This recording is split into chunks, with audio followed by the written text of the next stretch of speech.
आखिर क्या है यूनिफाइड पेंशन स्कीम, जिसकी हर तरफ चर्चा हो रही है? 24 अगस्त को शाम तकरीबन 7:30 बजे केंद्रीय मंत्री अश्विनी वैष्णव ने प्रेस के कॉन्फ्रेंस में इस स्कीम का ऐलान किया और कहा कि पीएम मोदी की अध्यक्षता में हुई केंद्रीय मीटिंग में इसे अप्रूवल मिल गया। आपको बता दें कि अप्रैल 2023 में मोदी सरकार ने टीवी सोमनाथन की अगुवाई में एक कमेटी गठन किया था। इस कमेटी ने सभी राज्यों के वित्तीय सचिव, नेताओं और कर्मचारियों के यूनियन से चर्चा करके केंद्रीय कैबिनेट को न्यू पेंशन स्कीम में बदलाव के लिए सिफारिश की। शनिवार को कैबिनेट ने इसकी मंजूरी दे दी, लेकिन इसको अगले वित्त वर्ष 1 अप्रैल 2025 से लागू किया जाएगा।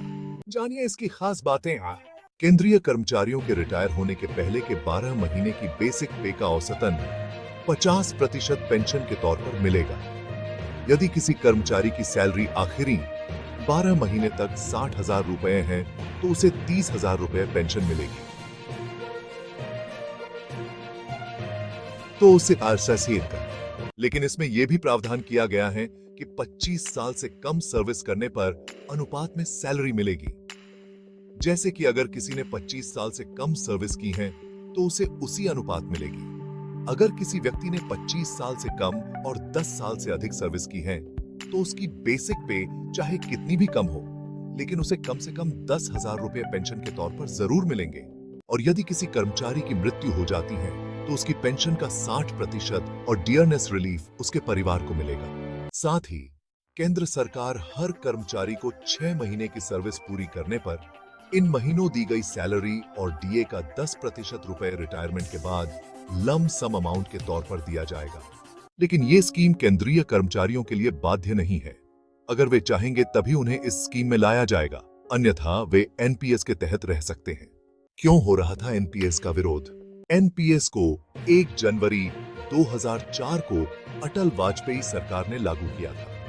ओपीएस की वजह से सरकार के खजाने पर अधिक दबाव के कारण सरकार ने एनपीएस को प्रस्तुत किया था, जिसका बहुत अधिक विरोध देखने को मिला। एनपीएस के तहत पेंशन शेयर मार्केट पर निर्भर करती है।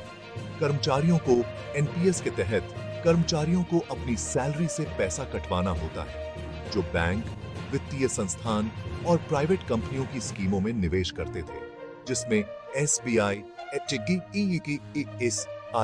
एचडीएफसी और एलआईसी कुल 9 पेंशन फंड मैनेजर्स ये स्कीमें उपलब्ध कराते थे, जिसमें हाई रिस्क भी होता था और रिटर्न तकरीबन 15% तक ही मिलता था।